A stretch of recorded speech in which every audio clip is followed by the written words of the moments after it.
اے مکہ کے کافروں، تم یہ کہتے ہو ہم فرشتوں کو دیکھنا چاہتے ہیں، ہاں تم دیکھو گے جس دن تمہارے مرنے کا ٹائم آئے گا، اپنی موت کے ٹائم تم موت کے فرشتوں کو دیکھو گے، مگر اس دن تمہارے لیے کوئی اچھی خبر نہ ہوگی۔ وَيَقُولُونَ حِجْرًا مَحْجُورًا، جب فرشتوں کو یہ دیکھیں گے تو یہ کہیں گے دور ہو جاؤ، دور ہو جاؤ، چلے جاؤ۔ فرشتوں کو دیکھ کر کے ان کو اچھا نہیں لگے گا۔ تو فرشتے بھی دو طرح کے ہوتے ہیں، ایک عذاب کے فرشتے، ایک رحمت کے فرشتے۔ تو آج کی تقریر میں انشاءاللہ میں 15 ایسی چیزیں بیان کروں گا جو کام اگر ہم کر لیں گے تو فرشتے ہمارے لیے دعا کریں گے، فرشتے اتریں گے اور فرشتے اسپیشل ہمارے لیے دعا کریں گے۔ تو آپ لوگ کریں گے کہ نہیں کریں گے یہ عمل انشاءاللہ؟ بولو بھائی، صرف سننا نہیں، عمل بھی کرنا ہے۔ میں بہت ایزی چیزیں، آسان چیزیں بتاؤں گا، کوئی مشکل کام نہیں کرنا ہے، بہت ہی سمپل کام بتاؤں گا، مگر کام اتنا بڑا ہے کہ اگر آپ کر لیں گے تو فرشتہ آ کر کے آپ کو دعا دے گا۔ تو فرشتوں کی دعا چاہیے کہ نہیں چاہیے؟ بولو بھائی، انشاءاللہ ہم لوگ وہ عمل کریں گے، اللہ تعالی ہم سب کو عمل کرنے کی توفیق دے۔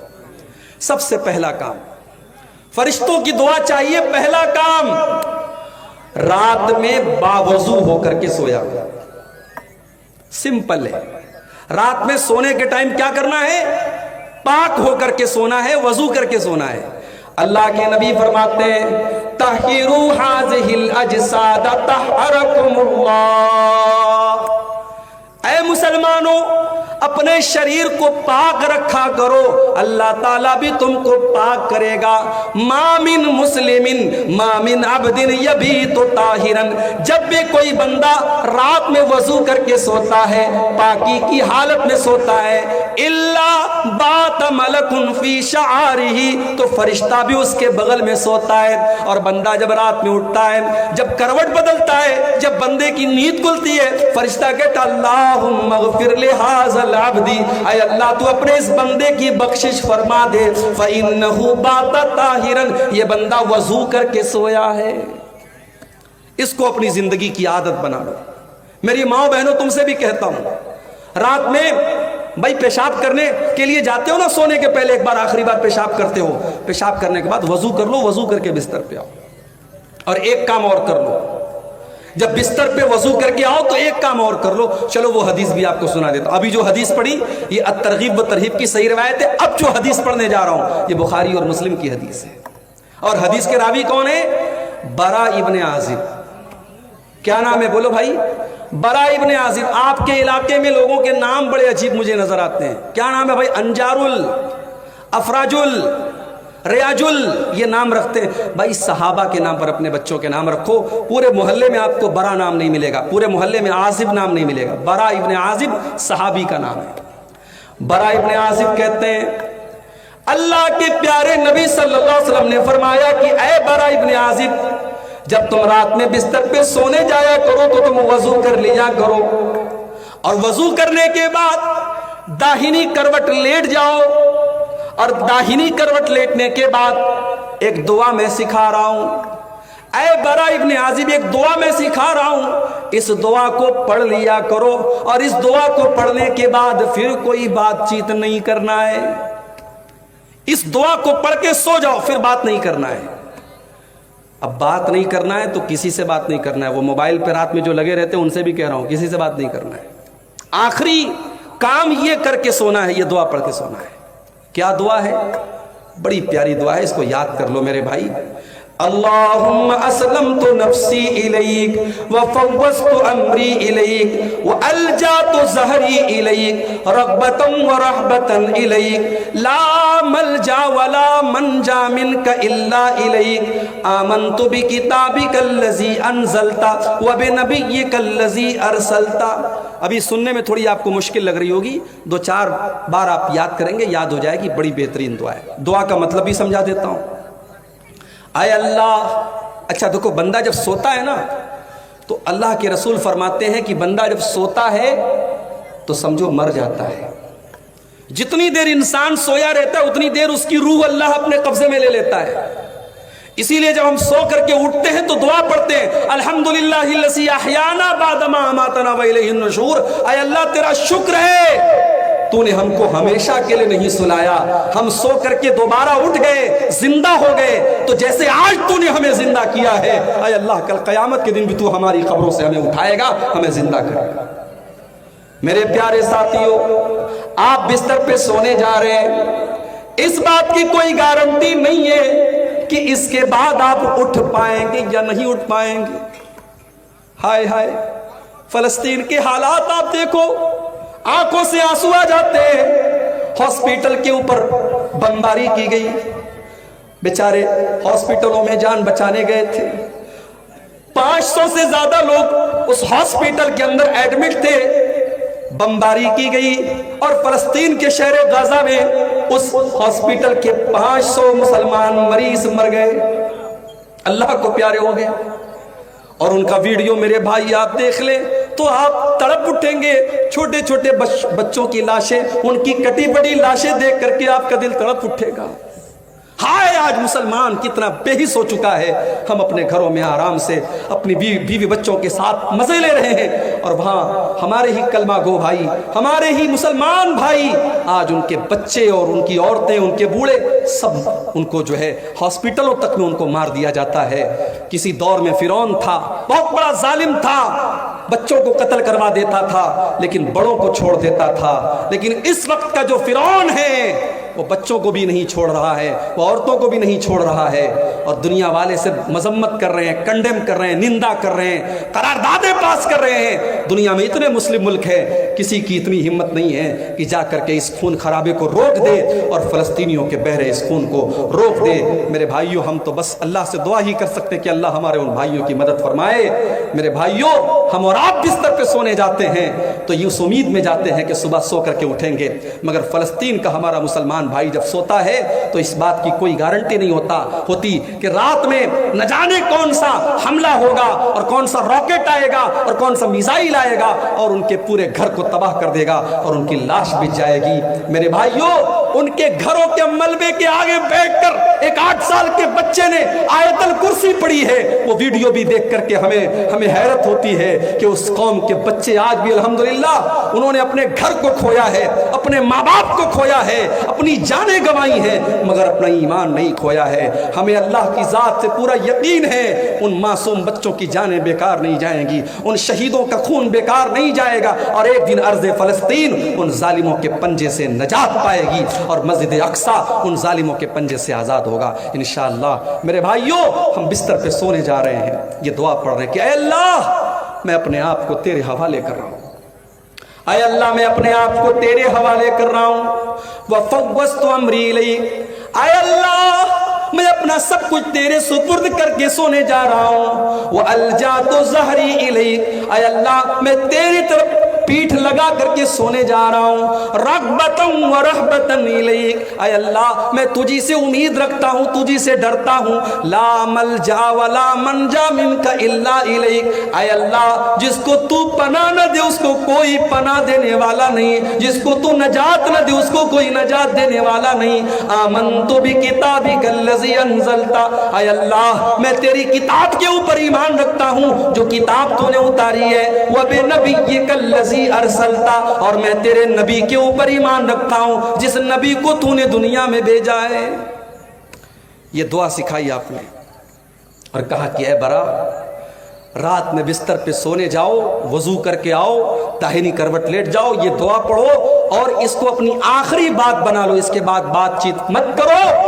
فَإِن مُتَّ مُتَّ عَلَى الْفِطْرَةِ, اگر اسی حالت میں تمہاری موت آ گئی تو تم جنت میں چلے جاؤ گے, کیونکہ تمہارا خاتمہ توحید کے اوپر ہوگا, تمہارا خاتمہ ایمان پر ہوگا, تمہارا خاتمہ فطرت پر ہوگا. تو یہ پہلا کام ہمیں کرنا ہے, کریں گے انشاءاللہ. رات میں بستر پہ جب بھی سونے جائیں تو بس سمپل ہے کہ وضو کر کے جائیں, اور یہ دعا اگر یاد کر سکتے ہو 2-4 بار یاد کر لیں. اچھا, جب حضرت برا ابن عازب کو نبی اکرم صلی اللہ علیہ وسلم نے یہ دعا سکھائی تو وہ ریپیٹ کرنے لگے, وہ دہرانے لگے. کبھی اس پر بھی غور کیجئے, صحابہ کے دور میں موبائل نہیں تھا, ٹیپ ریکارڈر نہیں تھا. صحابہ نے اللہ کے نبی سے سنا اور سن کر کے یاد کیا, اور یاد کر کے پھر امت کو بتایا. یہ کوئی معمولی کام نہیں تھا. زیادہ تر صحابہ پڑھے لکھے نہیں تھے، لکھنا نہیں جانتے تھے، انہوں نے اللہ کے نبی سے جو کچھ سنا اس کو یاد کیا اور یاد کر کے ہمیں اور آپ کو سکھایا ہے۔ میرے پیارے ساتھیوں، آج تو ہمارے پاس موبائل ہے، ریکارڈر ہے، سب کچھ کیمرہ ہے، ہم ریکارڈ کر سکتے ہیں، مگر آپ دیکھیے صحابہ اللہ کے پیارے نبی کی باتوں کو سنتے تھے اور فوراً یاد کرتے تھے۔ حضرت براء ابن عازب کہتے ہیں جب اللہ کے پیارے نبی نے یہ دعا سکھائی تو میں اس دعا کو دہرانے لگا، میں ریپیٹ کرنے لگا، اور جب میں دہرانے لگا تو پوری دعا میں نے صحیح پڑھی، ایک جگہ چھوٹی سی مسٹیک کر دی۔ کیا مسٹیک کی میں نے؟ اللہ کے رسول صلی اللہ علیہ وسلم نے جو دعا سکھائی تھی اس میں الفاظ کیا تھے؟ وَبِنَبِيِّكَ الَّذِي أَرْسَلْتَ، نبی کی جگہ رسول کا لفظ میرے منہ سے نکل گیا اور میں نے کہا وَبِرَسُولِكَ الَّذِي أَرْسَلْتَ۔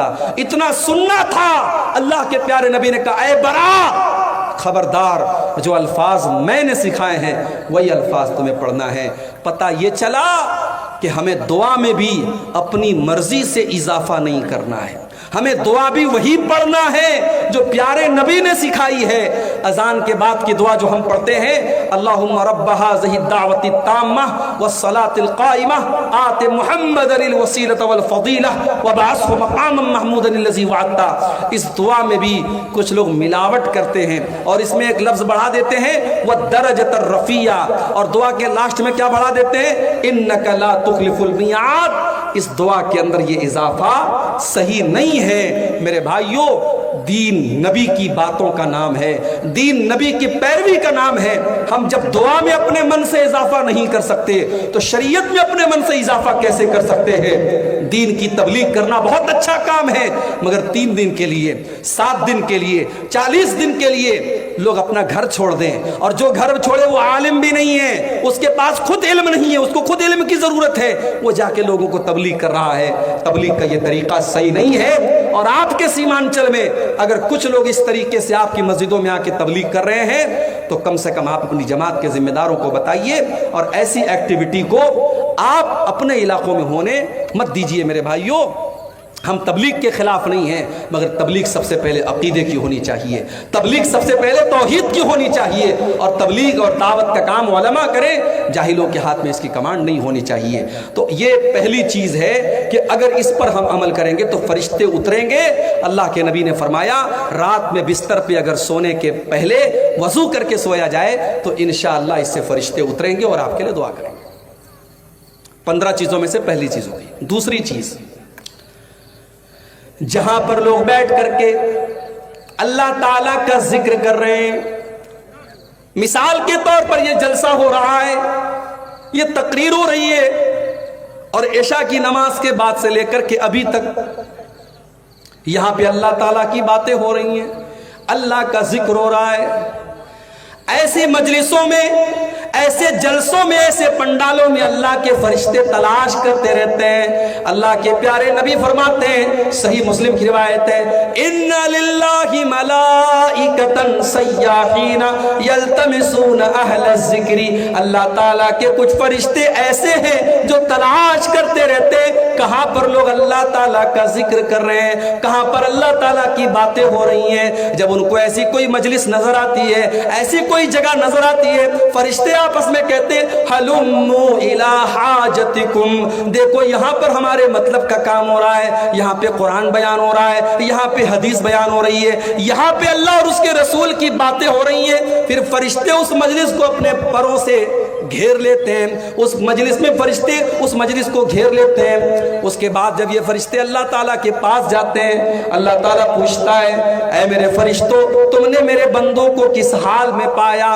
میرے بندے کیا کر رہے تھے؟ فرشتے جواب دیتے ہیں اللہ یمجدونک ویحمدونک ویکبرونک، اے اللہ تیرے بندے تیری بڑائی بیان کر رہے تھے، تیری بزرگی بیان کر رہے تھے، تیری تکبیر بیان کر رہے تھے، اے اللہ تیرے بندے تیرا نام لے رہے تھے۔ پھر اللہ پوچھتا ہے فرشتوں کیا میرے بندوں نے مجھے دیکھا ہے؟ فرشتے کہتے نہیں ہے اللہ تجھے دیکھا تو نہیں ہے۔ کہا ہے فرشتوں اگر میرے بندوں نے مجھے دیکھا ہوتا تب کیا کرتے؟ کہا ہے اللہ تیرا اور نام لیتے، تیرا اور ذکر کرتے، تیری اور بڑائی بیان کرتے۔ پھر اللہ پوچھتا ہے اچھا میرے بندے کچھ مانگ رہے تھے؟ کہا ہے اللہ جنت مانگ رہے تھے۔ اللہ پوچھتا ہے میرے فرشتوں کیا میرے بندوں نے جنت دیکھی ہے؟ فرشتے کہتے ہیں نہیں اللہ جنت دیکھی تو نہیں ہے۔ کہا اگر جنت دیکھ لیتے تو کیا کرتے؟ کہا اگر جنت دیکھ لیتے تو اے اللہ اور زیادہ جنت کا سوال کرتے، اور زیادہ جنت میں جانے کی کوشش کرتے۔ پھر اللہ پوچھتا ہے کہ اے فرشتوں کیا میرے بندے کسی چیز سے میری پناہ بھی مانگ رہے تھے؟ فرشتے کہتے ہاں اے اللہ وہ تیری پناہ مانگ رہے تھے۔ کہا کس چیز سے پناہ مانگ رہے تھے؟ کہا جہنم سے پناہ مانگ رہے تھے۔ اللہ پوچھتا ہے کیا میرے بندوں نے جہنم دیکھی ہے؟ فرشتے کہتے نہیں ہے اللہ جہنم دیکھی تو نہیں ہے۔ کہا اگر جہنم دیکھ لیں گے تو کیا ہوگا؟ کہا اے اللہ جہنم سے اور زیادہ بھاگیں گے، اور زیادہ دور ہو جائیں گے، اور زیادہ بچنے کی کوشش کریں گے۔ اللہ فرماتا ہے میرے فرشتوں گوارو، جب میرے بندے میرا نام لے رہے ہیں، میرا ذکر کر رہے ہیں، مجھ سے جنت کا سوال کر رہے ہیں، جہنم سے پناہ مانگ رہے ہیں، اے فرشتوں میں تم کو گواہ بنا کے کہتا ہوں میں نے اپنے ان بندوں کو معاف کر دیا، میں نے ان کو بخش دیا، ان کو جنت کا حقدار بنا دیا۔ فرشتے کہتے ہیں اللہ ان میں ایک آدمی ایسا بھی تھا جو تیرا ذکر کرنے کے لیے نہیں بیٹھا تھا، جو قرآن و حدیث کی باتوں کو سننے کے لیے نہیں بیٹھا تھا، وہ تو گزر رہا تھا، وہ تو وہاں سے جا رہا تھا، دیکھا یا قرآن و حدیث کی باتیں ہو رہی ہیں، اللہ کا ذکر ہو رہا ہے، وہ بھی بیٹھ گیا۔ اے اللہ تعالیٰ کیا اس کی بھی بخشش ہو جائے گی؟ کیا اس کو بھی تو معاف کر دے گا؟ اللہ تعالیٰ فرماتا ہے ہم الجلساء لا یشقی بہم جلیسہم، اے میرے فرشتوں یہ وہ مجلس ہے جہاں پر جو بیٹھ گیا وہ بیٹھ گیا، یہاں پہ کوئی بد نصیب نہیں ہے، یہاں پہ میں سب کی مغفرت کر دوں گا، جو پہلے سے بیٹھا تھا اس کو بھی معاف کر دوں گا، جو کسی اور کام سے آیا تھا اور بیٹھ کر کے سننے لگا میں اس کو بھی بخش دوں گا۔ اللہ اکبر۔ تو یہ دوسرا کام کرو۔ آج کل بڑی تقریریں ہو رہی ہیں آپ کے علاقے میں، ابھی کل جو ہے سون برسا میں میری پروگرام ہے، وہاں بھی میرا خطاب ہے، پھر 22 تاریخ کو چرخی میں پروگرام ہے، وہاں پر بھی مجھے خطاب کرنا ہے، 23 تاریخ کو ہتی دیارہ کیا نام ہے وہاں پر بھی پروگرام ہے، ہتیا دیارہ وہاں پر بھی ہے۔ تو قریب قریب میں 8-10 کلومیٹر کی رینج میں بہت سارے پروگرام ہو رہے ہیں۔ اب ہمارے بہت سارے بھائی کہتے ہیں ارے یار ہاں کل 28 کو حاجی پور میں ہے، اور اسی طریقے سے کئی ایک پروگرام ہے آپ کے علاقے میں۔ اب بہت سارے لوگ کہتے ہیں ارے مولوی صاحب کتنی تقریر سنے گا آدمی؟ بھائی کیا پتہ، جنات گزر رہے تھے، اللہ کے نبی قرآن پڑھ رہے تھے، جنات نے سنا اور ایمان لے آئے۔ کبھی کبھی کوئی ایک تقریر، کوئی ایک بات ہمارے دل کی دنیا بدل سکتی ہے میرے بھائی، اس لیے تقریروں میں جاؤ۔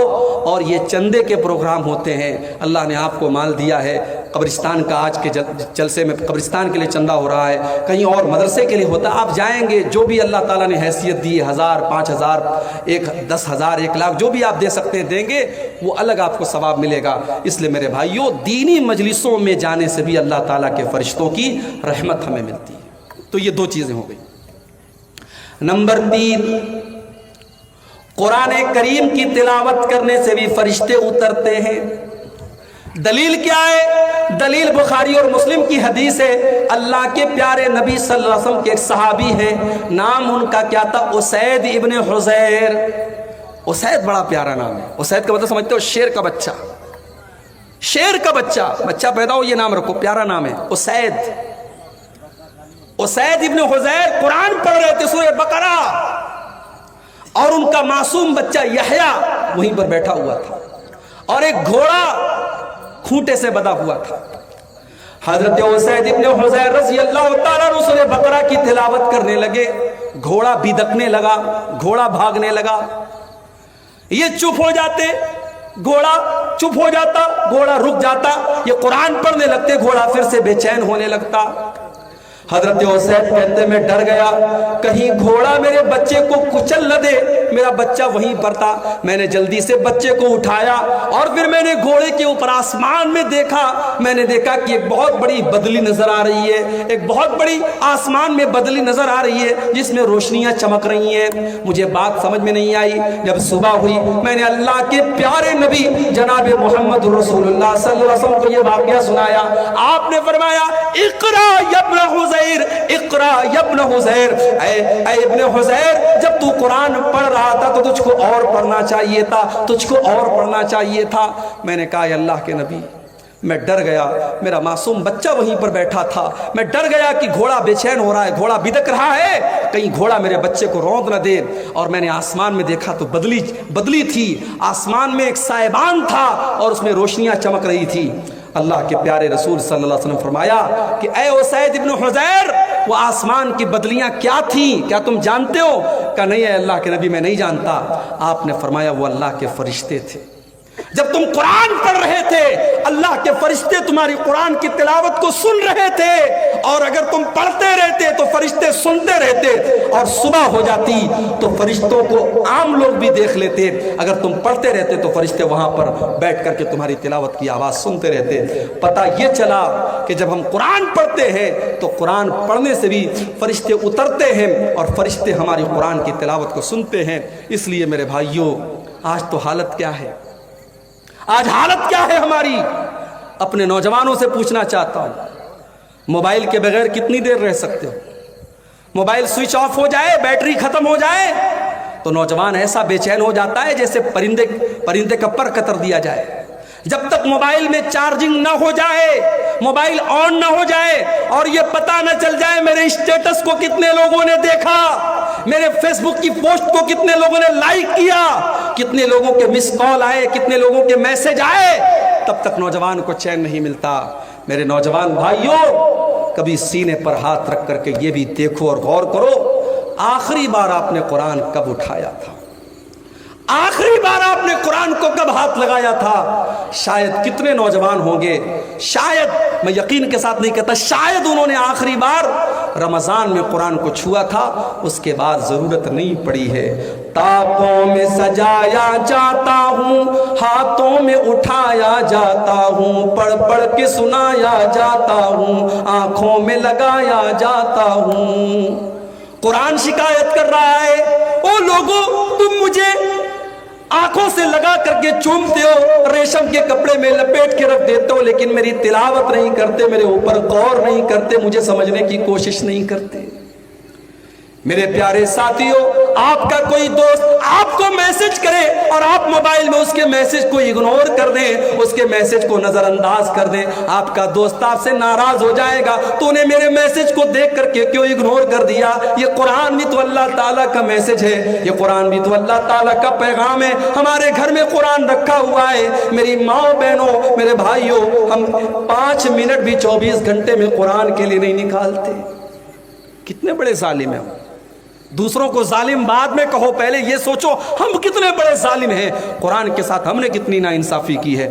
قرآن پڑھا کرو میرے بھائی، قرآن پڑھنے سے نیکی بھی ملے گی، برکت بھی ملے گی۔ ابھی پرسوں جمعہ کا دن ہے، جمعہ کے دن تھوڑا سا ٹائم نکالو، 15 منٹ 20 منٹ میں سورہ کہف پڑھ لو۔ اللہ کے پیارے حبیب فرماتے ہیں جو جمعہ کے دن سورہ کہف پڑھتا ہے، اگلے جمعہ تک اللہ تعالیٰ اس کو ایک نور عطا کرتا ہے، ایک روشنی عطا کرتا ہے۔ بھائی 15 منٹ قرآن پڑھو، ایک ہفتے کے لیے آپ کو برکت ملے گی، اللہ کی طرف سے نور ملے گا، اور کیا چاہیے؟ تو قرآن کی تلاوت یہ بہت بڑا کام ہے۔ قرآن اگر آپ پڑھیں گے، اللہ کے فرشتے اتر کر کے آپ کے لیے دعا کریں گے اور آپ کی تلاوت کو سنیں گے۔ تو یہ ہو گئی تیسری چیز۔ چوتھی چیز جس کو کرنے سے فرشتے اترتے ہیں، کسی مدرسے میں جاؤ اور جا کر کے دیکھو حافظ جی اور مولوی صاحب بیٹھ کر کے قرآن پڑھا رہے ہیں اور 20 25 50 بچے بیٹھ کر کے قرآن پڑھ رہے ہیں۔ جس مجلس میں قرآن پڑھا جاتا ہے، پڑھایا جاتا ہے، وہاں پر بھی اللہ تعالیٰ کے فرشتے اترتے ہیں۔ صحیح مسلم کی روایت، اللہ کے پیارے نبی فرماتے ہیں مجتمع قوم فی بیت من بیوت اللہ ویتدارسونہ بینہم، جب اللہ تعالیٰ کے کچھ بندے بیٹھ کر کے قرآن کی تلاوت کرتے ہیں، قرآن کو پڑھتے ہیں، قرآن کو پڑھاتے ہیں، الا نزلت علیہم السکینہ وغشیتہم الرحمہ وحفتہم الملائکہ وذکرہم اللہ فی من عندہ۔ جب اللہ کے بندے قرآن کو پڑھتے اور پڑھاتے ایسے ایسی مجلس کے اوپر سکون نازل ہوتا ہے اور اللہ کی رحمت ان کو ڈھانپ لیتی ہے اور اللہ کے فرشتے ایسی مجلس کو گھیر لیتے ہیں اور اللہ تعالیٰ ایسی مجلس کا ذکر اپنے دربار میں کرتا ہے، اللہ تعالیٰ فرشتوں کے بیچ میں کرتا ہے۔ میرے پیارے ساتھیوں، قرآن پڑھنے والے بن جاؤ، قرآن پڑھانے والے بن جاؤ۔ آج سائنس پڑھانے والے ٹیچر اور سائنس پڑھانے والے ٹیوشن پڑھانے والے کی سیلری 2000 ہے اور انگلش پڑھانے والے کو 5000 دیا جا رہا ہے اور قرآن پڑھنے والے مولوی کو 500 روپیہ دینے کے لیے لوگ تیار نہیں ہیں۔ وہ لوگوں، ہم نے قرآن کی ویلیو کو بہت گھٹا دیا، ہم نے قرآن کی قیمت کو بہت ہلکا کر دیا۔ ارے قرآن کے پڑھنے والے کا مقام تو یہ ہے، اللہ کے پیارے نبی فرماتے ہیں خیرکم من تعلم القرآن وعلمہ، تم میں سب سے بہترین انسان وہ ہے جو قرآن کو سیکھے اور سکھائے۔ قرآن کو سیکھنے اور سکھانے والے کو کبھی حقیر مت جانو۔ مدرسے کے یہ بچے بڑی قربانی کے بعد حافظ اور عالم بنتے ہیں بھائی۔ عزت دار اور خوددار صرف آپ نہیں ہیں، وہ بچے بھی ہیں۔ باپ کا لاڈلا ہے، وہ مدرسے میں آیا ہے۔ بہت سارے مدرسے وہاں مطبخ کا انتظام نہیں ہے، گاؤں میں جاگیر بندی ہوئی ہے۔ بچہ ٹفن لیتا ہے گھر گھر، فقیروں کی طرح گھر گھر ٹفن میں لے جا کے کھانا لیتا ہے۔ کیا بچے کا دل اندر سے نہیں کہتا یہ تو کیا کر رہا ہے؟ مگر باپ نے بھیجا ہے کہ تجھے آنا ہے تو قرآن کا حافظ بن کے آنا ہے، عالم بن کے آنا ہے۔ اپنی غیرت اور خودداری کو قربان کر کے وہ بچہ میرے بھائیوں گھروں سے جا کے جاگیر لاتا ہے۔ اور کتنے مدرسوں میں جہاں مطبخ کا انتظام ہے وہاں بھی کھانا کیسا بنتا ہے؟ کبھی جاؤ، آپ لوگ تو شیر صاحبادی لوگ ماشاءاللہ بڑا تیل مسالہ کھانے والے لوگ ہیں۔ جب ہم یہاں پہ کھانا آتا ہے تو لوگ کہتے ہیں مولوی صاحب جھول لیں گے، جھول اور جھول لے لیجئے، جھول پر جھول ڈالتے رہتے ہیں۔ وہ مدرسوں میں آپ کو جھول نہیں ملے گا میرے بھائی، پانی کی جیسی دال ملے گی، بغیر چھلا ہوا آلو ملے گا۔ اور ہمارے دور میں، اب حالات ہم نہیں بتا سکتے موجودہ وقت میں، ہمارے دور میں جب ہم پڑھتے تھے مدرسے میں، امتحان کے موقع پر، میں تو ہاسٹل میں نہیں رہتا تھا، آتا جاتا تھا، لیکن امتحان کے موقع پر جب میں ہاسٹل میں رہتا تھا تو دیکھتا تھا کہ ناشتے میں جو چنا ملتا تھا تو وہ چنا امتحان کے موقع پر وہ ہے مسالے دار ملتا تھا اور باقی سال میں وہ بالکل سادہ اور سمپل ملتا تھا۔ تو ہمارے بنگال کے اور جھارکھنڈ کے بچے کیا کرتے تھے، وہ الگ سے اس میں جو ہے بہت ساری چیزیں مکس کر کے چاول ڈال کے اس کو جو ہے پکاتے تھے، بناتے تھے۔ تو بڑی قربانیاں دیتے ہیں میرے بھائی، تب جا کے عالم بنتے ہیں۔ اس لیے قرآن کے ان حافظوں کی قدر کرو، ان عالموں کی قدر کرو، ان کو حقیر مت سمجھو میرے بھائی، آپ کی نظر میں یہ حقیر ہوں گے۔ کتنے مدرسے ہیں بیچارے، نظامیہ مدرسے والے مجھے لوگ بتاتے ہیں مولوی صاحب 5000 تنخواہ ہے۔ مہنگائی کے اس دور میں ایک لیبر، ایک مزدوری کرنے والے کی بھی ڈیلی کی اس کی مزدوری کم سے کم 400-500 روپیہ ہے میرے بھائی، 5000 روپیہ مہینے پر یہ مولوی کام کر رہا ہے۔ اور کتنے مدرسوں میں یہ مدرس اپنی تنخواہ جب تک خود چندہ کر کے نہ لائے تب تک بیچارے کو تنخواہ نہیں مل سکتی۔ مدرسے کا مینجمنٹ کر جاؤ اپنی تنخواہ خود لے کر کے آؤ، وہ بیچارہ دوڑ دھوپ کر کے چندہ کر کے لاتا ہے، تب یہ مدرسے چلتے ہیں۔ بڑی قربانیوں سے یہ مدرسے چل رہے ہیں میرے بھائی، قرآن پڑھایا جا رہا ہے، قرآن پڑھا جا رہا ہے وہاں۔ ان مدرسوں کو حقیر مت جانو میرے بھائی۔ اللہ کے پیارے نبی فرماتے ہیں خیرکم من تعلم القرآن وعلمہ، تم میں سب سے بہترین انسان وہ ہے جو قرآن کو سیکھتا اور سکھاتا ہے۔ کتنی چیزیں ہوں گی؟ 4 چیزیں ہوں گی۔ نمبر 5، پانچواں ایسا عمل جس کے کرنے پر فرشتے اترتے ہیں۔ بہت سمپل کام بتا رہا ہوں، رات میں بستر پہ سونے جاؤ تو آیت الکرسی پڑھ لیا کرو۔ آیت الکرسی اگر آپ بستر پہ سونے کے ٹائم پڑھیں گے تو کیا ہوگا؟ آئیے وہ حدیث بھی آپ کو سنا دیتا ہوں۔ ابو ہریرہ رضی اللہ تعالیٰ عنہ فرماتے ہیں اللہ کے پیارے حبیب نے مجھے صدقہ فطر کے غلے کی رکھوالی کا ذمہ دار بنایا۔ اس کا مطلب یہ ہوا کہ صحابہ کے دور میں صدقہ فطر غلہ میں دیا جاتا تھا، اس لیے پیسے میں، جو علماء کہتے ہیں پیسے میں دیا جائے، پیسے میں دیے جانے کی گنجائش ہو سکتی ہے، مگر افضل اور بہتر یہ کہ غلے میں دیا جائے۔ تو غلہ 2-3 دن پہلے ہی آ جاتا تھا اور حضرت ابو ہریرہ اس غلے کی رکھوالی کرتے تھے۔ وہ کہتے ہیں کہ ایک دن میں نے رات میں دیکھا کہ ایک چور آیا اور اناج کی بوری میں سے، غلے کی بوری میں سے اناج نکالنے لگا۔ میں نے ہاتھ پکڑا میں نے کہا کیا کر رہا ہے؟ اس نے کہا بھائی میں مجبور آدمی ہوں، میرے بچے بھوکے مر رہے تھے، میں بڑی مجبوری میں یہ اناج نکال رہا ہوں۔ حضرت ابو ہریرہ کو ترس آ گیا، کہا اچھا چلا جا، آئندہ یہ کام مت کرنا، چلا گیا۔ دوسرا دن پھر آیا، حضرت ابو ہریرہ کہتے پھر وہی چور چوری کرنے کے لیے آیا اور گلے میں سے اناج نکالنے لگا، بوری میں سے۔ میں نے پھر ہاتھ پکڑا اور میں نے کہا کہ آج میں تجھے نہیں چھوڑوں گا، میں تجھے اللہ کے رسول کے پاس لے کے جاؤں گا۔ اس نے کہا چھوڑ دیجئے، بہت مجبوری تھی، میں نے بہت مجبوری میں یہ قدم اٹھایا ہے، میں ایسا نہیں کرنا چاہتا تھا، میرے بچے بھوکے مر رہے ہیں اس لیے میں آیا ہوں۔ حضرت ابو ہریرہ کو ترس آ گیا، کہا اچھا ٹھیک ہے جاؤ۔ تیسرے دن پھر وہی چور آیا اور پھر حضرت ابو ہریرہ نے اس کا ہاتھ پکڑا اور کہا بیٹا آج تو تجھ کو نہیں چھوڑوں گا، آج میں ضرور اللہ کے رسول کے پاس تجھ کو لے کے جاؤں گا۔ اس چور نے کہا ابو ہریرہ اگر آپ مجھے چھوڑ دیں تو میں آپ کو ایک بہت قیمتی بات بتانے والا ہوں۔ کہا بتاؤ کیا بات ہے؟ کہا ابو ہریرہ جب آپ رات میں بستر پہ سونے جائیں تو آیت الکرسی پڑھ لیا کریں، جب آپ آیت الکرسی پڑھ کے سوئیں گے لا یقربک شیطان، تو کوئی شیطان آپ کے قریب نہیں آئے گا، وَلَن یَزَالَ عَلَيْکَ مِنَ اللَّهِ حَافِظٌ، اور رات بھر اللہ تعالیٰ کی طرف سے ایک فرشتہ آ کر کے آپ کی حفاظت کرتا رہے گا، فرشتہ آ کر کے آپ کی حفاظت کرے گا۔ حضرت ابو ہریرہ نے کہا اچھا چلو ٹھیک ہے، تم نے اتنی پوائنٹ کی بات بتائی، چلو چھوڑ دے، چھوڑ دیا اس کو۔ صبح ہوئی، اللہ کے پیارے نبی کے پاس آ کر کے پوری بات بتائی۔ آپ نے فرمایا ابو ہریرہ کیا تمہیں پتا ہے وہ چور کون تھا؟ کہا کہ اللہ کے نبی میں نہیں جانتا۔ آپ نے فرمایا کہ ابو ہریرہ وہ شیطان تھا۔ پتہ یہ بھی چلا کہ شیطان چوری بھی کرتا ہے، اور یہ بھی پتہ چلا کہ اناج وغیرہ ممکن ہے شیطان کھاتا بھی ہو، اس لیے کہ اناج اگر شیطان چوری کر رہا تھا کس کے لیے کر رہا تھا؟ تو یہ بھی پتہ چلا کہ شیطان چوری بھی کرتا ہے اور اناج وغیرہ بھی وہ چورا سکتا ہے۔ اور اللہ کے نبی نے کہا کہ صدقک وہو کذوب، اے ابو ہریرہ وہ ہے تو شیطان، ہے بہت بڑا جھوٹا، مگر جو بات تم کو بتائی ہے بالکل صحیح بتائی ہے۔ آیت الکرسی اگر تم پڑھ دو گے تو اے ابو ہریرہ شیطان تمہارے قریب نہیں آئے گا۔ پتہ یہ چلا کہ شیطان کو معلوم ہے کہ کون سی چیز پڑھنے سے میرے وائرس کا اینٹی وائرس ہو جاتا ہے، شیطان کو خوب پتہ ہے۔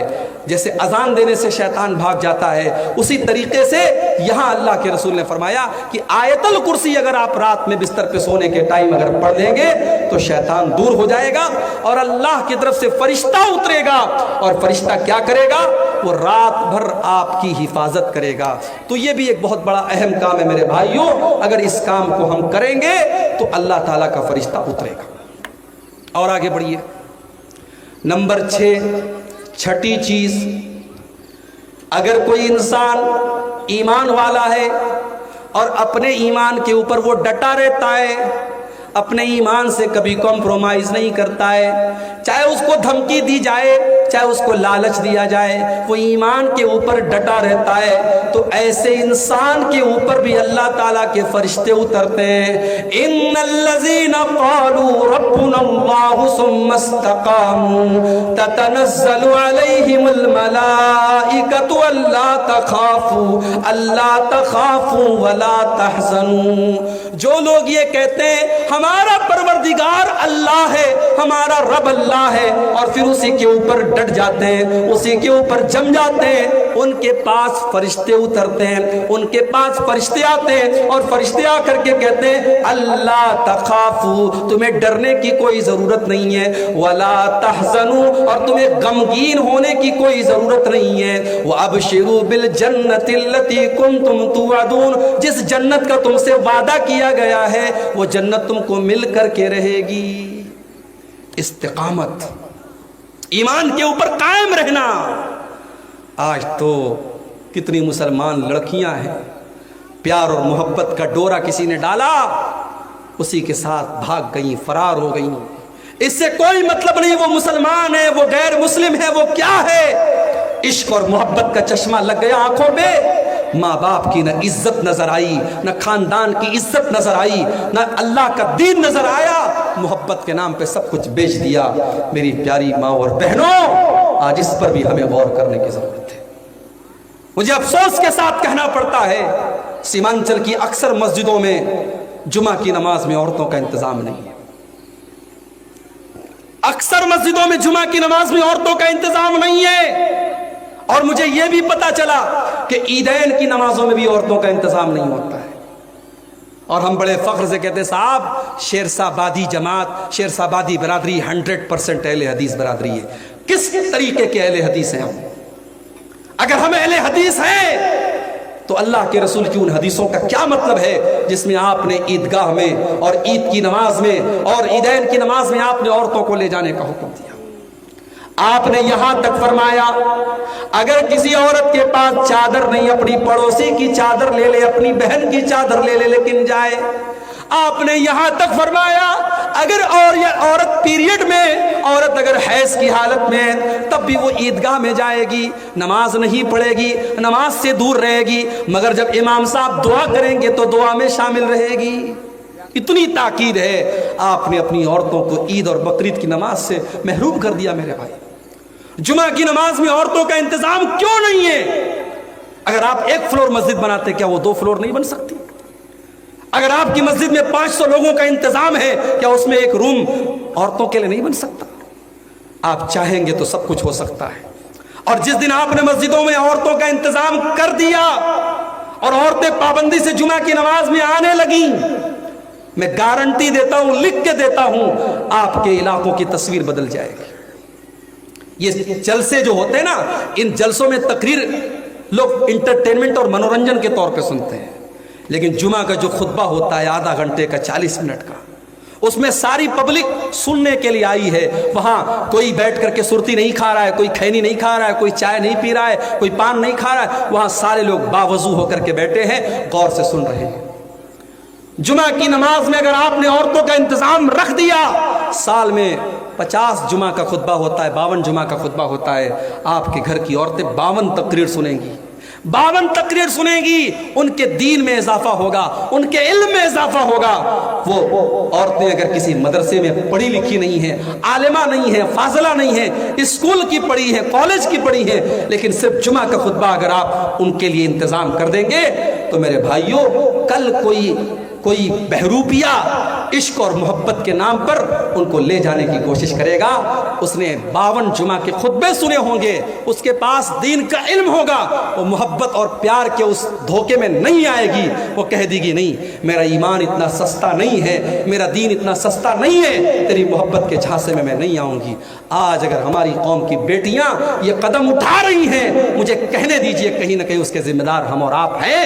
ہم نے اپنی عورتوں کو دین کی تعلیم نہیں دی ہے میرے بھائیوں.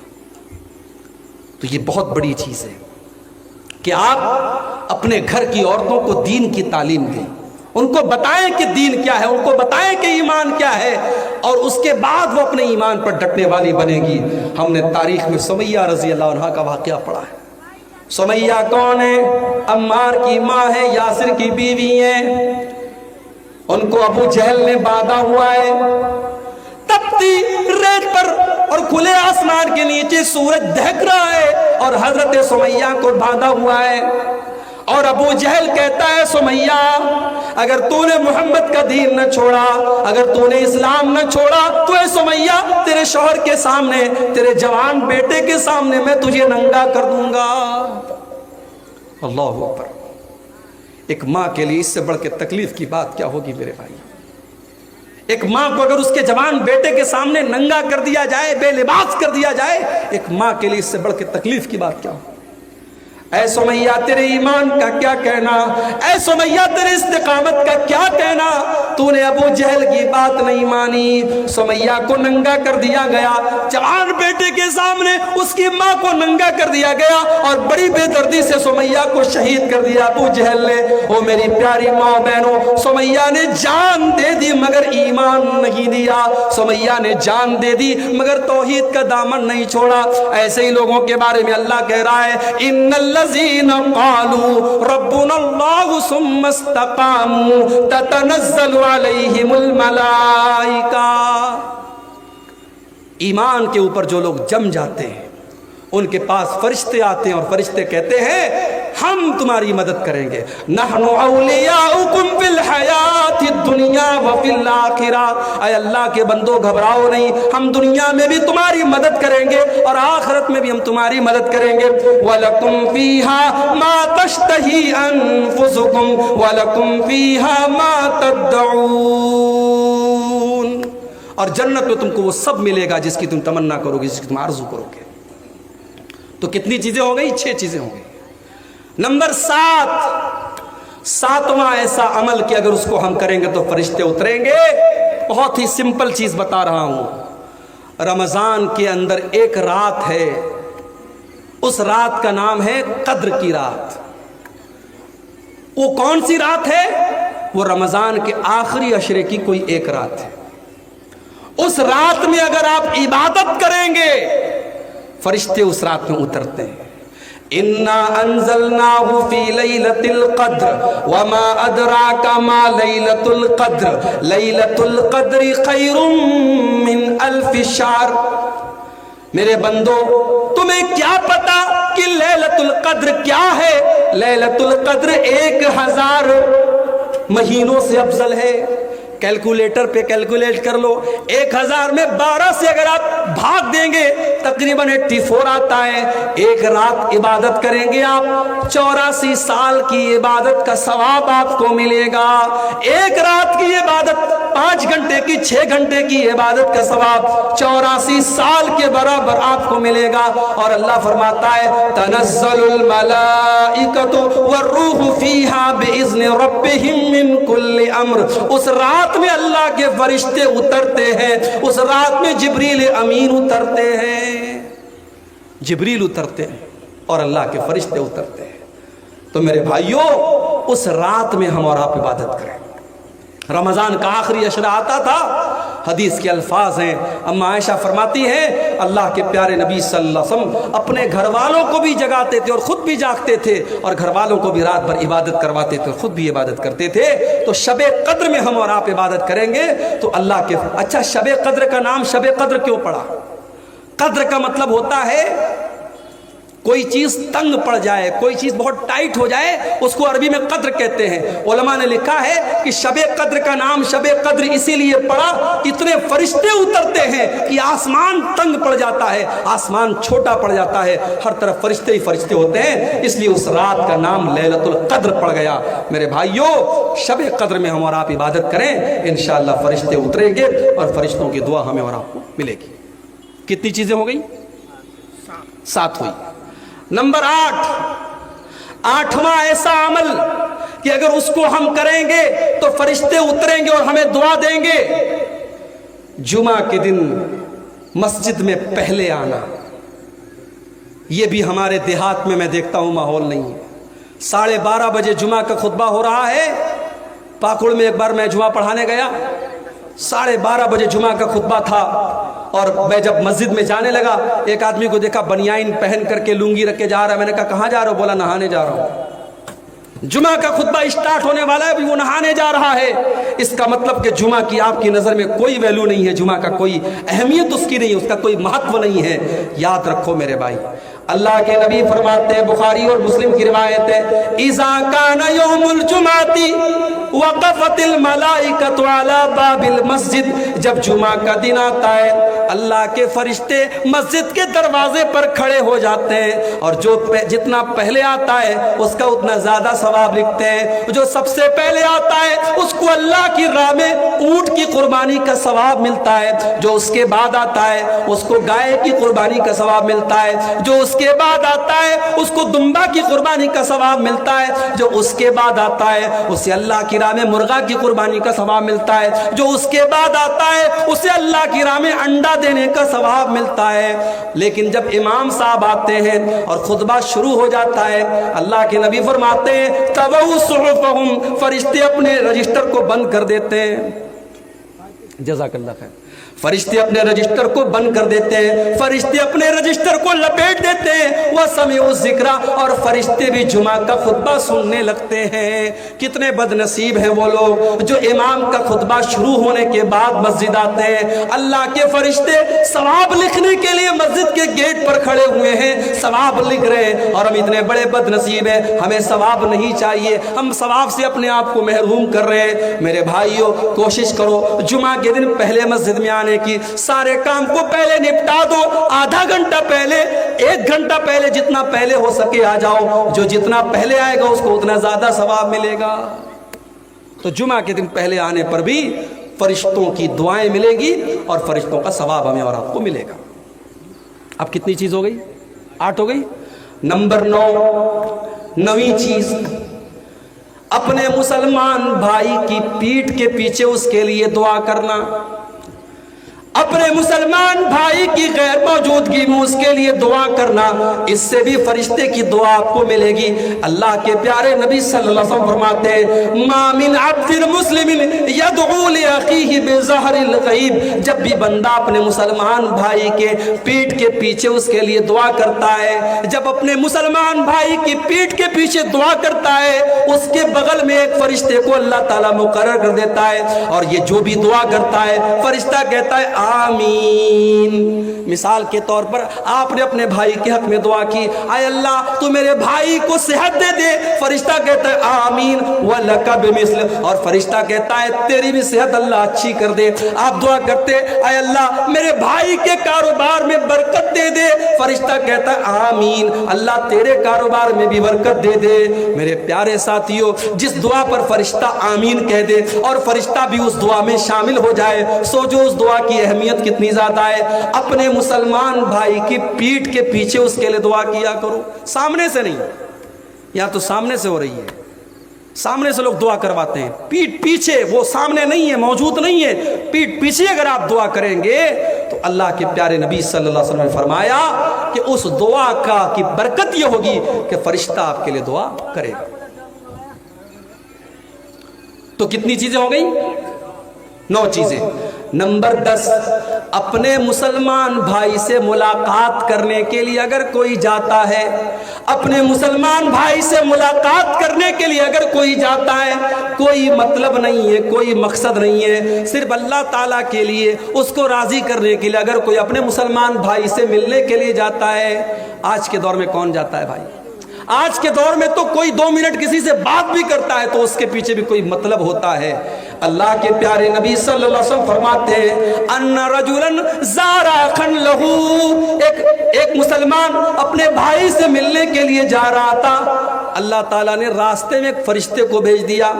فرشتے نے روکا، کہا بھائی کہاں جا رہے ہو؟ کہا اپنے فلاں بھائی سے ملنے فلاں گاؤں میں جا رہا ہوں۔ فرشتے نے پوچھا کہ حل لک من نعمت تربھا، کیا اس کا کوئی احسان ہے جو تم اتارنے جا رہے ہو؟ کیا اس کا تمہارے اوپر کوئی احسان ہے جو تم اتارنے جا رہے ہو؟ کیا کوئی کام ہے؟ کیا کوئی مطلب ہے؟ کہا نہیں، کوئی مطلب نہیں ہے، کوئی کام نہیں ہے، میں تو صرف اللہ تعالیٰ کی رضا کے لیے اس کو راضی کرنے کے لیے جا رہا ہوں۔ میں اس لیے جا رہا ہوں کیونکہ میں اللہ تعالیٰ کے لیے محبت کرتا ہوں اپنے بھائی سے۔ میرے پیارے ساتھیوں، میں بنارس کا رہنے والا، میں یو پی کا رہنے والا، آپ بہار کے سیمانچل کے رہنے والے، ہمارے اور آپ کے بیچ میں 500 کلومیٹر کی دوری ہے، لیکن آپ مجھ سے محبت کرتے ہیں۔ رات کے 2:30 بجے 3 بجے آپ بیٹھ کر کے میری تقریر سن رہے ہیں، اس لیے کیونکہ میں آپ کے سامنے قرآن پڑھ رہا ہوں، نبی کی حدیثوں کو پڑھ رہا ہوں۔ اگر آپ واقعی میں آپ اس لیے محبت کرتے ہیں کیونکہ اللہ کے دین کی بات ہو رہی ہے، اللہ کی بات ہو رہی ہے، اگر یہ محبت واقعی میں اللہ کے لیے ہو رہی ہے، اس محبت پر بھی آپ کو ثواب ملے گا۔ اللہ کے پیارے نبی فرماتے ہیں فرشتے سے وہ انسان کہتا ہے میں اپنے بھائی سے محبت کرتا ہوں اللہ کے لیے، کوئی پیسے کا معاملہ نہیں ہے، کوئی بزنس کا معاملہ نہیں ہے، کوئی احسان کا معاملہ نہیں ہے، صرف اللہ تعالیٰ کے لیے محبت کرتا ہوں۔ فرشتہ کہتا ہے اے مسلمان، میں اللہ تعالیٰ کی طرف سے فرشتہ ہوں اور میں تجھ کو یہ بتانے آیا ہوں کہ جب تو اللہ تعالیٰ کے لیے اس سے محبت کر رہا ہے تو اللہ تعالیٰ بھی تجھ سے محبت کرتا ہے۔ اللہ بھی تجھ سے محبت کرتا ہے۔ جب آپ کسی سے اللہ کے لیے محبت کریں گے تو اللہ بھی آپ سے سچی محبت کرے گا، اور جس سے اللہ سچی محبت کرے گا اس کی خوش نصیبی کا کیا کہنا، اس کی خوش قسمتی کا کیا کہنا۔ تو میرے بھائیوں، یہ 10ویں چیز ہے، اگر اس پر ہم عمل کریں گے انشاءاللہ اللہ کے فرشتے اتریں گے اور ہمارے لیے جو ہے وہ ہمیں خوشخبری سنائیں گے اور ہماری اللہ تعالیٰ کی ہماری بخشش کی دعا کریں گے۔ اور آگے بڑھیے، ایک اور کام ہے جو کام آج کے جلسے میں آپ نے بہت کیا ہے، اللہ کی راہ میں خرچ کرنا۔ اللہ کی راہ میں خرچ کرنا یہ بھی بہت بڑا کام ہے، اور اللہ کی راہ میں خرچ کرنے والے کے لیے بھی فرشتے دعا کرتے ہیں۔ اللہ کے پیارے نبی صلی اللہ علیہ وسلم فرماتے ہیں کہ جب بندہ صبح کرتا ہے تو 2 فرشتے دعا کرتے ہیں۔ ایک فرشتہ کہتا ہے اللہم آت منفقا خلفا، اے اللہ جو تیری راہ میں خرچ کرتا ہے، جو تیری راہ میں دان دیتا ہے، جو تیری راہ میں چندہ دیتا ہے، جو تیری راہ میں مدد کرتا ہے، اے اللہ تو اس کے مال میں برکت عطا فرما، تو اس کو اور مال عطا فرما۔ اور دوسرا فرشتہ کہتا ہے اللہم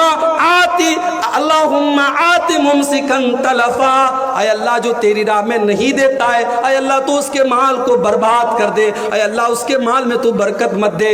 میرے پیارے ساتھیوں، اگر اللہ نے آپ کو دولت سے نوازا ہے، اگر مال سے نوازا ہے، اللہ کی راہ میں خرچ کیا کرو۔ یہاں قبرستان کا جلسہ ہوا ہے، قبرستان کے لیے چندے کے لیے جلسہ ہوا ہے، آپ ہی کے آخری ٹھکانے کے لیے چندہ ہو رہا ہے، یہاں پر بھی آپ خرچ کیجئے۔ جہاں پر بھی پیسہ دینے سے اللہ راضی ہوتا ہے وہاں پر آپ مال خرچ کیجئے۔ مال اللہ کی راہ میں خرچ کرنے سے بھی فرشتہ آپ کے لیے دعا کرے گا۔ ایک اور کام ہے، تہجد کی نماز پڑھنے سے بھی فرشتے اترتے ہیں زمین کے اوپر۔ شکریہ بیٹا، جزاک اللہ خیر۔ تہجد کی نماز پڑھنے والے کے لیے فرشتے اترا کرتے ہیں۔ اللہ کے پیارے نبی فرماتے ہیں رات کے آخری حصے میں نماز پڑھا کرو، جب ساری دنیا بستر پہ سو رہی ہے، رات کا آخری ٹائم ہے، فجر کی نماز کا 1 گھنٹہ باقی ہے، رات کا آخری پہر ہے، وہ بڑا قبولیت کا ٹائم ہے، وہ بڑا ہی برکت والا ٹائم ہے۔ اللہ کے پیارے نبی فرماتے ہیں فَإِنَّ آخِرَ اللَّيْلِ مَشْهُودًا، وہ ٹائم ایسا ہے کہ فرشتے اترتے ہیں، وہ ٹائم ایسا ہے فرشتے اتر کر کہ تم کو دعائیں دیتے ہیں، اس وقت اٹھ کر کے تم تہجد کی نماز پڑھا کرو۔ تہجد کون پڑھتا ہے بھائی؟ یہاں تو 5 ٹائم کی نماز کے لالے پڑے ہیں، کرکٹ میچ چل رہا ہے، نوجوان اسی میں پڑا ہوا ہے، نوجوان کرکٹ میچ میں لگا ہے، نماز پر نمازیں نکل رہی ہیں اور یہ بیچارہ بیٹھ کر کے میچ دیکھ رہا ہے۔ میرے نوجوان ساتھیوں، 5 ٹائم کی نماز تو پڑھنا ہی ہے۔ رات کے آخری حصے میں اٹھ کر کے جب دنیا والے بستر پہ سوئے پڑے ہوں، اس وقت اٹھ کر کے کوئی اللہ کی بارگاہ میں جب تہجد کی نماز پڑھتا ہے، یہ نماز اللہ کو بہت پیاری ہے، یہ نماز اللہ کو بہت پسند ہے۔ آپ جمعہ کے دن جب مسجد میں جاتے ہیں اور فجر کی نماز پڑھتے ہیں تو فجر کی نماز میں پہلی رکعت میں امام صاحب اللہ کے رسول کی سنت کے مطابق پہلی رکعت میں سورہ سجدہ پڑھتے ہیں۔ سورہ سجدہ کی یہ آیت بھی آپ سنتے ہوں گے، تتجافى جنوبهم عن المضاجع يدعون ربهم خوفا وطمعا ومما رزقناهم ينفقون۔ اللہ کے وہ بندے جب رات میں لوگ اپنے بستروں پر سوئے رہتے ہیں، وہ بستروں سے الگ کھڑے ہو کر کے اللہ کی بارگاہ میں سجدہ کرتے رہتے ہیں، اللہ سے دعائیں کرتے رہتے ہیں، اللہ سے مانگتے رہتے ہیں۔ اللہ فرماتا ہے فلا تعلم نفس ما اخفي لهم من قرة اعين جزاء بما كانوا يعملون۔ میرے وہ تہجد پڑھنے والے، میرے وہ قیام اللیل کرنے والے بندے جو دنیا سے چھپ کر کے میری عبادت کر رہے ہیں، میں نے جنت میں ان کے لیے کیا کیا چھپا کے رکھا ہے کسی کو نہیں پتا۔ جنت کیسی ہے کوئی نہیں جانتا۔ اللہ نے اپنے تہجد پڑھنے والے بندوں کے لیے جنت میں بہت ساری نعمتوں کو چھپا کر کے رکھا ہے۔ میرے پیارے ساتھیوں، تہجد پڑھا کرو۔ اللہ کے پیارے نبی فرماتے ہیں تہجد کے ٹائم بھی فرشتے اترتے ہیں۔ اور آگے بڑھیے، ایک اور کام کرنے سے بھی فرشتے اترتے ہیں، توبہ کرنا، اللہ تعالیٰ سے معافی مانگنا، اللہ تعالیٰ سے اپنے گناہوں پر رونا، توبہ کرنا۔ بڑا مشہور واقعہ ہے، بنی اسرائیل میں ایک آدمی تھا جو 99 لوگوں کا قاتل تھا۔ اس کے دل میں توبہ کا خیال آیا، وہ اپنے دور کے ایک بہت بڑے نیک آدمی کے پاس گیا، ایک بہت بڑے راہب کے پاس گیا جو بہت نیک تھا، بہت عبادت گزار تھا، مگر عالم نہیں تھا، عالم نہیں تھا، عابد تھا، عالم نہیں تھا۔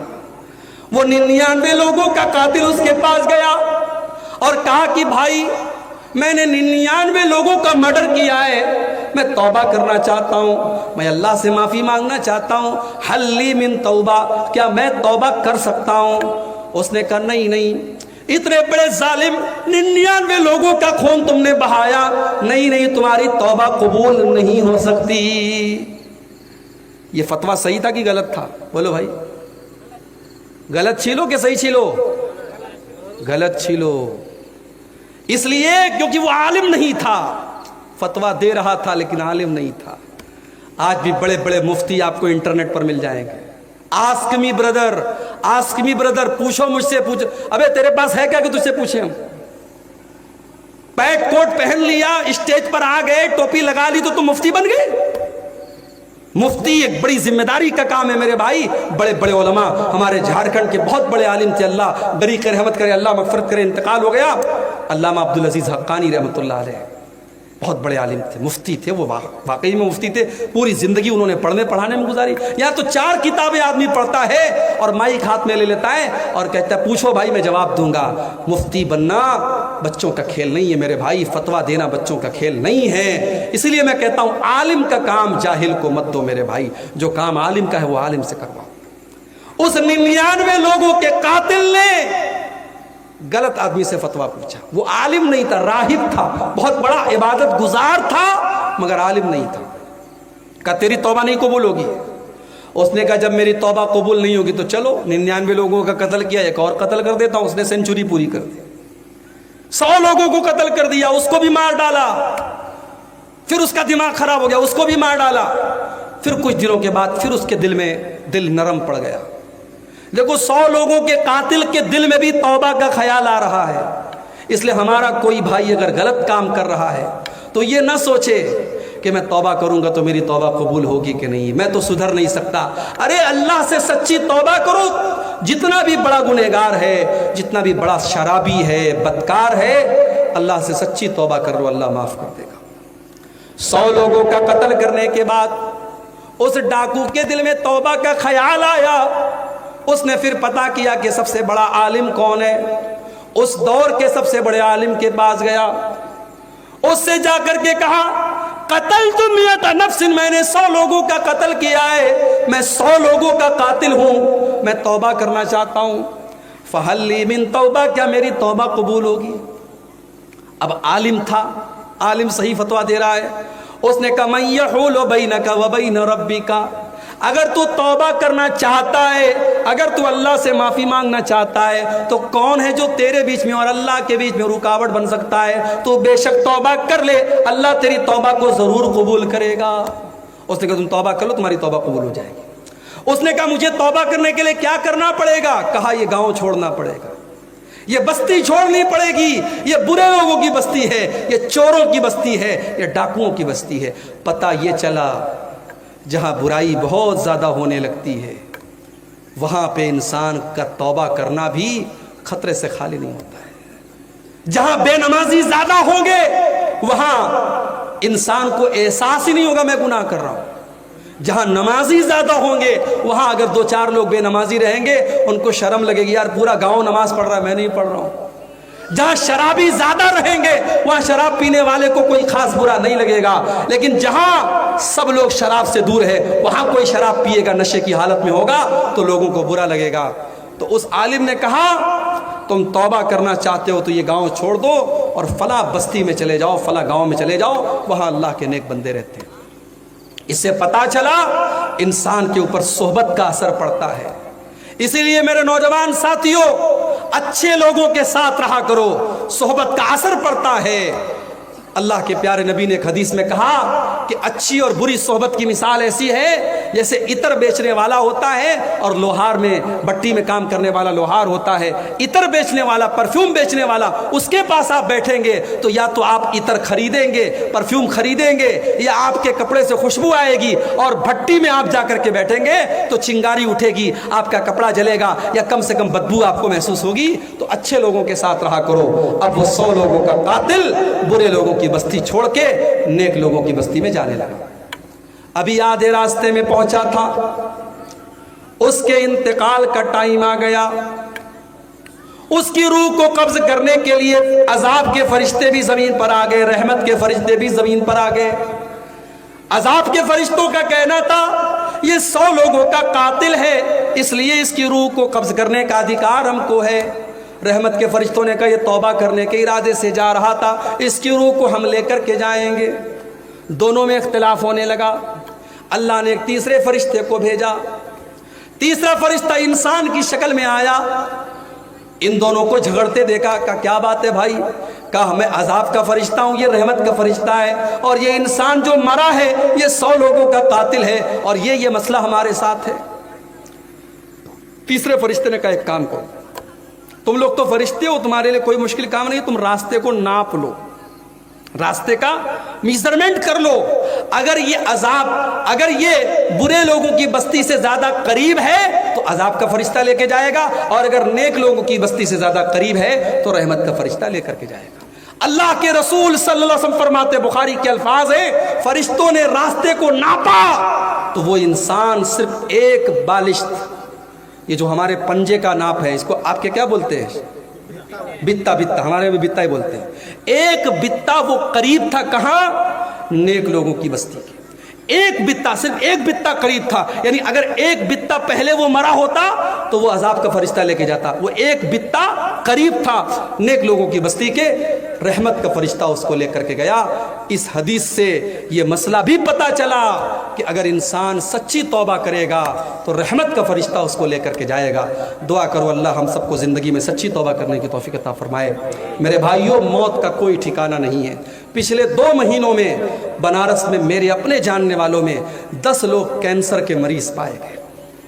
10 لوگ کینسر کے مریض پائے گئے، اور کینسر کا مرض اتنا خطرناک ہے کہ جس مریض کو پتا چل جائے کہ مجھے کینسر ہے وہ بیچارہ تو آدھا تو ویسے ہی مر جاتا ہے۔ علاج اور ٹریٹمنٹ تو بڑی بات کی بات ہے۔ 10 لوگوں کو میں نے دیکھا ہے، اور 10 میں سے 3 لوگوں کا انتقال ہو چکا ہے۔ کوئی گارنٹی نہیں ہے کب کس کو کیا ہو جائے۔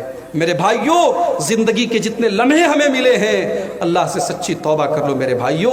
آخری چیز بیان کر رہا ہوں، 15ویں چیز جس پر فرشتے اللہ کے اترتے ہیں۔ اگر کوئی انسان علم طلب کرنے کے لیے نکلتا ہے، علم دین حاصل کرنے کے لیے نکلتا ہے، اس کے لیے بھی فرشتے اترتے ہیں۔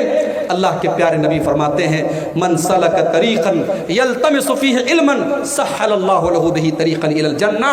جو انسان علم دین حاصل کرنے کے لیے جاتا ہے وہ جنت کے راستے پہ نکلتا ہے۔ وَإِنَّ الْمَلَائِكَةَ، اور فرشتے، اللہ کے نبی فرماتے ہیں فرشتے اپنے پروں کو بچھا لیتے ہیں طالب علم کے لیے۔ فرشتوں کو پسند آتا ہے کہ بیچارہ یہ علم دین سیکھنے جا رہا ہے۔ وَإِنَّ الْعَالِمَ لَيَسْتَغْفِرُ لَهُ مَنْ فِي السَّمَاوَاتِ وَالْأَرْضِ، اور عالم کے لیے آسمان اور زمین کی ساری مخلوقات اس کی مغفرت کی دعا کرتی ہیں، یہاں تک کہ پانی کے اندر جو مچھلیاں ہوتی ہیں وہ بھی عالم کے لیے دعا کرتی کہ اے اللہ یہ تیرے دین کا عالم ہے، یہ قرآن و سنت کا جانکار ہے، اللہ اس کو معاف کر دے۔ مچھلیاں بھی اس کے لیے دعا کرتی ہیں۔ اور علماء نبیوں کے وارث ہیں، نبی اپنے بعد مال چھوڑ کے نہیں جاتے، پیسہ چھوڑ کے نہیں جاتے، نبیوں کی وراثت علم ہوتی ہے، اور یہ علم کی وراثت علماء کو ملی ہے۔ اس لیے میرے بھائی علماء کی قدر کرو، طلباء کی قدر کرو، اور جو صحیح معنوں میں عالم ہیں فرشتے اس سے خوش ہوتے ہیں اور فرشتے اس کو دعا دیتے ہیں۔ فرشتے آپ جانتے ہیں اللہ تعالیٰ کی ایک مخلوق ہیں، اور ہمارے اور فرشتوں کے بیچ میں ایک بہت بڑا ڈفرنس اور ایک بہت بڑا فرق یہ ہے کہ ہمیں اللہ تعالیٰ نے مٹی سے پیدا کیا ہے، اور جنات کو اللہ تعالیٰ نے آگ سے پیدا کیا ہے، اور فرشتوں کو اللہ تعالیٰ نے نور سے پیدا کیا ہے۔ ایک ڈفرنس تو یہ ہے ہمارے اور فرشتوں کے بیچ میں، ہم خاکی ہیں، ہم مٹی سے پیدا ہوئے ہیں، اور فرشتے نوری ہیں، نور سے پیدا ہوئے ہیں۔ اور فرشتوں کے اندر ایک خاص بات اور بھی ہے، فرشتے گناہ نہیں کرتے، فرشتے معصوم ہوتے ہیں، فرشتے اللہ تعالیٰ کی نافرمانی نہ کرتے ہیں نہ کر سکتے ہیں۔ آپ کہہ سکتے ہیں کہ اللہ تعالیٰ نے ان کو ایسا بنایا ہے، ان کے سسٹم میں گناہ ہے ہی نہیں ہے۔ ایسا نہیں کہ ان کے اندر سوچنے سمجھنے کی صلاحیت نہیں ہے، لیکن اللہ تعالیٰ نے ان کو ایسا بنایا ہے وہ گناہ نہیں کر سکتے۔ اس کی دلیل کیا ہے؟ یہ اہل حدیث کا اسٹیج ہے، جو بات ہو دلیل کے ساتھ۔ ایک صاحب تقریر کر رہے تھے آپ کے اسی اسٹیج پر آج کے جلسے میں، ایک واقعہ انہوں نے سنایا حضرت علقمہ کا، کہ وہ جو ہے ماں ناراض ہو گئی تو مرنے کے ٹائم جب تک ماں کو راضی نہیں کر لیا تب تک ان کی مغفرت نہیں ہوئی۔ بالکل غلط واقعہ ہے، فرضی واقعہ ہے۔ بھائی آپ کا اسٹیج اہل حدیث کا اسٹیج ہے، اس اسٹیج کا ایک وقار ہے، ایک رسپیکٹ ہے، ایک سمان ہے، بجھتے پارین ہمیں اردو بولبو، سمجھ رہے ہیں نا؟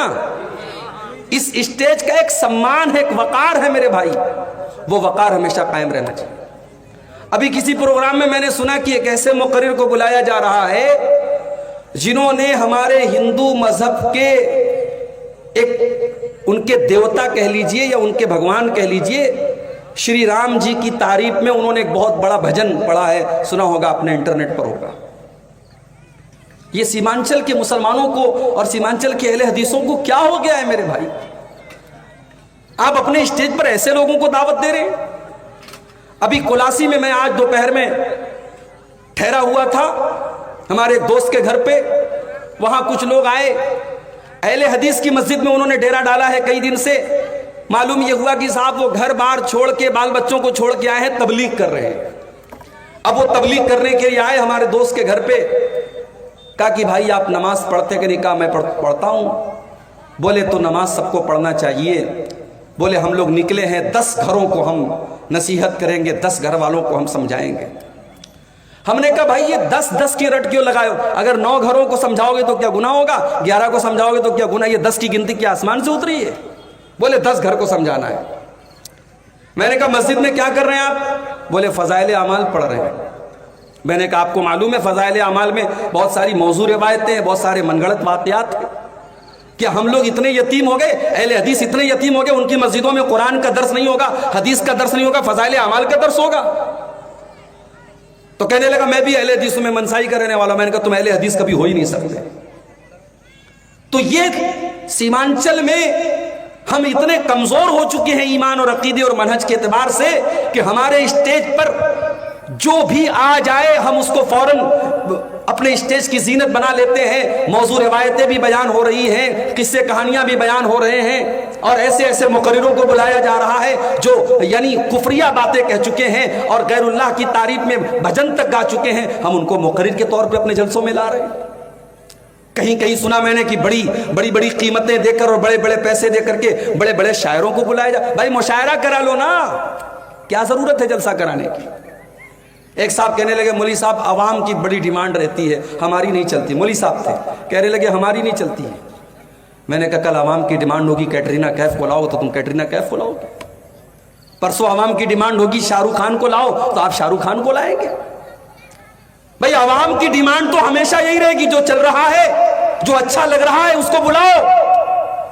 میرے بھائی یہ جلسہ ہے، یہ دینی پروگرام ہے، اس کی عظمت کو برقرار رکھیے۔ اسٹیج پر علماء کو دعوت دیجئے، تقریر کرنا، دین کی باتیں بیان کرنا، دین سکھانا، یہ ہر ایرے غیر نتھو خیرے کا کام نہیں ہے۔ جو اس اسٹیج پہ آ کے تقریر کرتا ہے وہ آپ کا ٹیچر ہے، اور ٹیچر ہر کسی کو نہیں بنایا جاتا، ٹیچر ایسے انسان کو بنایا جاتا ہے جو اس سبجیکٹ کا ماہر ہو، اور دین کے ماہر علماء ہیں۔ آپ اپنے اسٹیج پر علماء کو دعوت دیں، یہ میری آپ سے بہت بڑی گزارش ہے۔ تو فرشتوں کی اور ہمارے بیچ میں 2 ڈیفرنس ہے۔ ایک تو یہ کہ فرشتے گناہ نہیں کرتے، اور دوسرا ڈیفرنس یہ ہے کہ فرشتے نور سے پیدا ہوئے۔ اب اس کی دلیل کیا ہے کہ فرشتے گناہ نہیں کرتے؟ قرآن مجید کا 28واں پارہ اٹھائیے، اللہ تبارک و تعالیٰ فرماتا ہے یا ایھا الذین آمنوا قوا انفسکم واہلیکم نارا، اے ایمان والو اپنے آپ کو اور اپنے گھر والوں کو جہنم کی آگ سے بچاؤ۔ جہنم کی آگ پیٹرول سے نہیں جلے گی، ڈیزل سے نہیں جلے گی، کوئلے سے نہیں جلے گی۔ وقودھا الناس والحجارہ، جہنم کی آگ کے ایندھن تو انسان اور پتھر ہوں گے۔ وہ انسانوں سے جلے گی، وہ پتھروں سے جلے گی۔ علیہا ملائکۃ غلاظ شداد لا یعصون اللہ ما امرہم، اور جہنم کے جو داروغہ ہوں گے،